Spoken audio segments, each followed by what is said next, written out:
So one of the really funny things at the beginning of each season, when the contestants are walking along the bridge or talking to the camera and they're saying their little one-liners, which is always quite funny. I think one I remember for this year was someone saying, "I don't need Lord Sugar needs me." Really? Someone said that this Yeah. season? Yeah. Oh, I missed that one. Yeah, which I thought was quite funny. And but people always have, I wonder if the producers put them up to it, because yeah, these comments are quite ridiculous. Yeah. But yeah, no, it was funny. So yeah, no, I'm happy that the show is back. And yeah, what was the first episode? What was the first task? So the first episode was a corporate away day.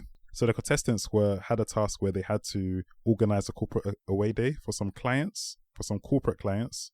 And yeah, that was the task. And they had to organize it and yeah, put it on, arrange the food as well for them for lunchtime, and arrange all the activities on the day. So what did you think of the task? Yeah, I thought it was a good task. I think if you've ever worked in the corporate world, or for an organized, or even just any organization, it could also be like a charity or any type of organization. I think away days have become quite popular. Have you ever been on an away day? Yeah, I've been on an away day before. I've been on a away day, before. It's usually a good opportunity to really, build bonds with your colleagues. So for example, it might be like marketing and finance, or maybe it might just be even just within your functions. It might be just like, let's say you're in marketing, it might be just with people in marketing, it might be, it's a good opportunity to build, relationships, maybe people you haven't really spoke to very often or not that much. And yeah, it's usually just a good fun day, and it allows that when you come back, you just have, more faces that you can you can speak to and so on. So yeah, it's usually just a good fun day, good day outs. You've been before, or? Yes, I have. Yeah, I've been to at least one, and yeah, it was a good time. It was fun, and there was food and drink provided on the day as well. So I think what they created in the task, I think it's quite reminiscent of what you could expect in a workplace. So yeah, that was a good task to see. So what did you think of the contestants' performance? I think they were split, weren't they? So the two teams was boys versus girls, so which is what they typically do each year. So what did you think of their performance? The performance wasn't the best. It looked like the best of a bad bunch won in the end, which was the girls that won. But yeah, we'll dive into the reasons why for both of them. But shall we start with the girls, or yeah. Did you agree with that assessment, or? Yeah, no, I definitely agree. Yeah, I think they both got in a bit way above their heads and lost their heads. I think it was like watching like a slow train wreck or slow car crash, unfortunately. And I think it's possibly due to many factors. So obviously you've got the cameras, you've got the pressure of the timing, but yeah, things just went wrong for both teams. Yeah, absolutely. So what so we start with the girls? Yeah, sure. So Onyeka was a project manager on the girls team, and I thought she did a decent job in terms of leading, strategy, things of that nature. But I think when it came to the task itself, I think that's when the errors started to appear.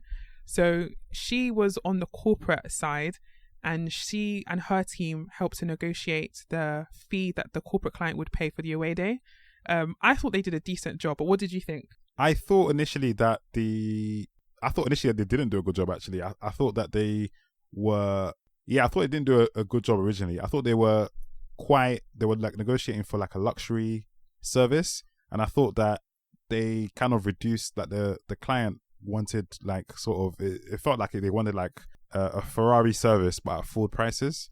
So I thought that they could have done a bit more to push up the price that they were that they were negotiating for. Yeah, I think it's a fair point, but I think the girls knew that they wasn't going to be able to deliver on a luxury premium service, and I think they had probably agreed with the sub team before they had gone off in terms of what type of hospitality that they would be providing. So I think because they knew they wasn't going to be able to provide a premium luxury service, I think one of Onyeka's strategies was for none of the girls to say, we're going to give you that service. It's just to say, we're going to give you a good day. It's going to be fun. It's going to be, a good day out, rather than we're going to give you a premium luxury service. So I think considering they knew what they were going to be able to offer, I think they wanted to reduce the chance that the corporate client would ask for a refund. And I think one of the quickest ways is if you offer and you promise a super premium luxury service, then you're going to be scrutinized in every single aspect. If the welcome isn't luxury enough, deduction. If the activities are luxury enough, like you're going to think, no, premium needs to be 5-star, needs to be blown away, you need to be, blow your socks off type of thing. So I think by them saying, no, we want a good service and a fair fee, I think it probably stood them in better stead, probably in the long run, because then they were able to deliver, I guess, within what was somewhat agreed, rather than promising the world and not being able to deliver that. But I think the boys on the other hand, I think they did opt for more of sort of that luxury high-end service. And I think the project manager on the boys side does events. Yes, he does. Yeah. Yeah, and I think he's a DJ or something. Yeah, and I think his organizer or something like that. He's an organizer, and I think his business plan, should he win with Lord Sugar, I think is to have an events company. So I think there was a lot resting on his shoulders for the success of the task on the boy side, but we'll get into that a bit later. I think on the girl side, the project manager did the walkthrough of the activity, which was some sort of outdoor water-based activity. And because she can't swim, she decided that, maybe it would be better for her not to be on that team when the corporate client was there.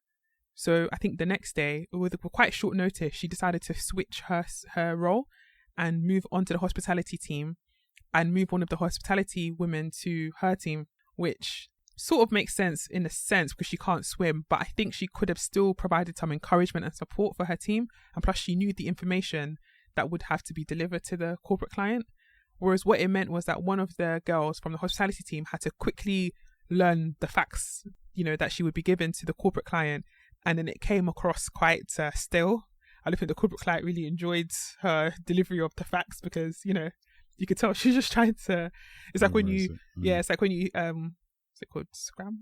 What's that thing called when you cram? Yeah, cram. It's like when you cram in lots of information for an exam, you just want to blurt it out, so that it can, before you lose all that information. So, but it seemed like the corporate client enjoyed the activity. It did, yeah. It did seem that way. And they got to dinner on time. The only issue is that the kitchen was just chaotic. Yeah, they didn't know whether things were oven, microwave, breadcrumbs, apple crumble. Yeah, there was a mix up between the breadcrumbs and the apple crumble, isn't it? But I don't know, I was suspecting because that apple crumble was in the middle already, and I was wondering who put that there. Was it the producer that put that there? Yeah, I think that's why they used it, because they just assumed, it's been left here for us by the kitchen staff. But yeah, and the funny thing was Karen noticing straight away, because how did Karen know straight away that it wasn't the right I don't know, item? Did she put it in? Like, did she taste it before? How did she know? Yeah, it's suspicious that she would know and sort of criticize them, but none of the girls picked it up. But needless to say, the corporate client was not impressed by the food. I think, to be fair, I think you did say, I think you were saying, how did you think it got there? I think you were saying, I think one of the women on the hospitality side said she had put it on the table, but I don't know why she'd put it on the table and leave it. I don't remember that she put it there. Right. And we're now using it for a fish cake when it's a crumble. Is it sabotage? Was it sabotage? I don't know, a bit of a conspiracy. Guys, let us know what you think. But yeah, I think if you watch the episode, you could see that it was just an absolute shambles. Nobody knew what was going on. There was no order. There was no, production line. It was not smooth sailing at all. And I think their clients as well was actually hoteliers. Oh, really? So they are, so they're going to be proper, be into the food, because obviously when you're when you got a hotel and you want to make sure that your guests are well served, you're going to make sure the food is on point. It's gonna have a high standard for the food. So yeah, that was quite, they picked up on it straight away. They said it was a bit flowery. I said, is it breadcrumbs? Yeah, they did pick up on it. I think is it crumble? Yeah, they did pick up on it straight away. They were not impressed, needless to say, by the food. But yes, even though that was bad, I think, like you said, it was the best of a bad bunch, because the boy side was even worse, wasn't it? It was worse. Yeah, it was worse. They came through 40 minutes late. Right. To the lunch, and lunch is normally a massive part of the day, because normally because normally when you have these corporate events, maybe especially with them as well, you're going to be tired from all the activities in the morning, so usually lunch is usually pretty good, and then it sets you up nicely for the rest of the day. So for them to go into lunch and it's late, 40 minutes late, and then on top of it wasn't very good. I think, what were you saying that they were saying about the food? Is it cold? Oh yeah, so one of the guests was saying, the sausage, she was trying to cut into it and she couldn't. It was rock hard and it was cold, which is just absolutely shambolic. Yeah. And I think even before they got to the corporate client coming in, I think the girl side were quite lucky, because they asked the corporate client, would their guests normally expect alcohol? And their corporate client said no. So the girls didn't have to worry about alcohol on the hospitality side. But on the guy side, the corporate client said, yes, we would normally expect alcohol. And of course, it's a premium service. If you're thinking a premium luxury day, you're thinking a nice bottle of, rosé or Prosecco or champagne on arrival. Instead, the hospitality team wanted to cut costs and thought, we'll give them a welcome drink of water, which is not really living up to that whole theme of, luxury, considering the client was expecting alcohol.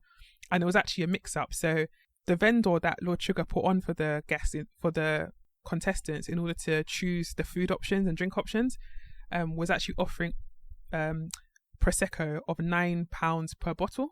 But for some reason, one of the contestants thought that they were saying it was £9 per person, or like £9 per glass, which is very expensive. So instead, they decided to not go for the Prosecco at all. So when the corporate team found out, they thought, no, we need to have alcohol because we've promised them that it's a luxury service. So they ended up buying Prosecco or sourcing it, which was £40 per bottle. That's incredible. Yeah, for Prosecco, that is incredible. Outrageous. They saw them coming from a mile away. Yeah. So I think on the guy side, I think they just ended up spending a lot of money in terms of the costs to run the day. And where do you buy a Prosecco for £40? That is phenomenal. I don't know. What brand is that? Yeah. I don't know. And then I remember on the boys' side, the guests had to leave because they had like a 3.5 hour drive home, and they still hadn't had their desserts. They still haven't had their last activity. So the whole thing was just rushed. It was a complete and utter shambles. The guests weren't happy. Oh, and I think they were trying to keep them waiting, wasn't they, to finish something? Yeah, and they were kept on saying, guys, we need to go home. Oh, no, let's just wait. Like, guys, we need to go home. Oh, no, just wait. Let's just finish this. Yeah, so you can just imagine the quality of the experience would have been poor. I mean, you want to go home, you're tired, you're hungry still, you haven't had good food, and they're saying, no, just wait, we'll do some dancing outside. I mean, appalling. You can imagine the morale would have been low. So the complete opposite of what faces were long. So the complete opposite of what we described at the beginning of what you want from a corporate away day. You want people to be happy. You want it to increase productivity when people are back in the office because they feel happy, they feel rejuvenated, they feel like the company has invested in them. This did not give the impression that the company invested in them. Shambles. Yeah, this gave shambles. So it wasn't surprising that when Karen and Tim revealed the final results, the boys won. The boys lost, and the boys actually had a loss, which Lord Sugar was very upset about. They had a loss, and it was quite funny when Tim was revealing the results. One of the boys got confused halfway through. I started clapping, and the other boys were like, "Why are you clapping? We don't know the final result yet. Just keep quiet." And it was just quite a funny moment. And then the next thing out of Tim's mouth was, "So that brings you to a loss." So yeah, it was just a bit of an embarrassing faux pas there. But I do think the women kind of got away a bit by the skin of their teeth. I think the project manager would have definitely been on the chopping block, I think. But yeah, in terms of the boy side, so then you had the final three. Do you think the right person went home? I thought that if we're talking about the responsibility for the failure of the task, I would say it would be the person that claimed to be he wants to do a business in events management. Right. With events management, one of the key things is that time management is key, particularly when you're putting on an event. If you've ever organized an event or been part of an event, a big event before, that things running on time is critical, because if one thing is late, then it impacts everything else. So it's like a domino effect. So as much as possible, you want everything to run on time. So, someone throughout the task, there wasn't any evidence of any timekeeping or any urgency or any kind of even looking at the time, say, oh, we've only got this many minutes left or whatever.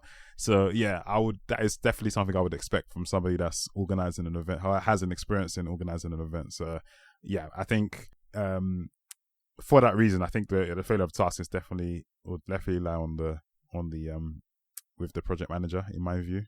Yeah, So- I agree. I think he was definitely at fault, but I think what he did that was smart, was bringing in, I think his name is Ollie, back into the boardroom, who unfortunately was given the label of not doing anything on the task. And if you've ever watched The Apprentice before, you know that one thing Lord Sugar hates is someone who's just a passenger on the task, who doesn't do anything. And if given the chance, he will fire that person, because he likes a trier. Even if you make a mistake, even if you make an error, even if you make a loss, but you tried, he values that more than the person that's just in the background doing nothing. But I think it's quite harsh, because at this stage in the competition, you have a lot of contestants. So there's only so much that each person can do. And he was in the kitchen, which was a part of the task, to be in the kitchen, and he made a dessert. But it just sounded a bit pathetic when he came to the boardroom and they said, well, what did you do? And he said, well, I made a dessert. And they said, okay, and, did you do anything else? Does that, I mean, I guess he could have gone and interacted with guests. He could have, tried to boost morale. I mean, I don't think that would have worked, but he could have tried to do other things. But unfortunately, he couldn't point to anything else that he did. I think, it was quite inevitable that Ollie would be going home. So, it's a shame we didn't get to see what he actually could bring to the table. But I guess that's a lesson for everybody. If you're going on to The Apprentice, you can't take any week for granted, right? Because if you don't win the task, you could be on the chopping block. So, better to try to have a positive contribution than to just be quiet in the back. I think that was a tactic people had in previous years, where they tried to just be quiet in the background and coast. But if Lord Sugar gets wind of that, you're out. So it wasn't too surprising that he went home. But I'm looking forward to the rest of the season, and we will be recapping each episode. So make sure you tune in and subscribe to Business Key Pod wherever you get your podcasts. And if you have any comments or anything you want to, bring back with regards to what we've said, feel free to get in touch. We're at Business Key Pod on TikTok and on Instagram. So we'll see you next time. Bye. Bye.